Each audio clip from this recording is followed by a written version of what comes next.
L'influence de l'eucalyptus, on entend parfois dire qu'il gêne ses congénères là où il est installé.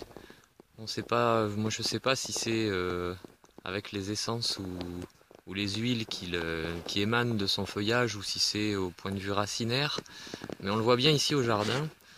Vous voyez, j'avais planté cet eucalyptus de Gun il y a 2-3 ans. Il était tout petit, il a bien pris sa place. La raison pour laquelle je l'ai mis ici, c'est que à ce point du jardin, on est au plus bas et c'est très marécageux l'hiver, notamment après les pluies.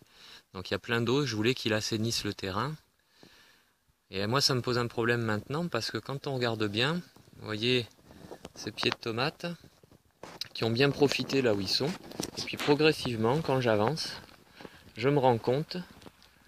Alors c'est pas un problème alimentaire puisque toute cette petite planche de culture a eu les mêmes conditions, hein. Il y a eu du compost et puis du mulch en paillage régulièrement. Mais les plants de tomates, on le voit bien, ils sont gros ici. Et au fur et à mesure que j'avance vers l'eucalyptus, je pense que c'est un problème racinaire. On voit bien une chute de taille complète. Vous voyez. Alors bon, une chute de taille, ça n'a pas avancé. Un bouquet de fleurs qui a donné quelques fruits qui sont mûrs maintenant. Et voilà. Et là, on est au pied de l'eucalyptus. Et qu'est-ce que ça donne? Alors il y a de l'herbe dessous, mais il n'y a pas grand chose qui a poussé d'autre. Et puis on regarde en même temps, j'avais ce petit pommier en palmette. Vous voyez ici? Voilà. On a le même à côté. Celui-ci a bien poussé. Voilà, il faudrait d'ailleurs que je fasse une taille en verre.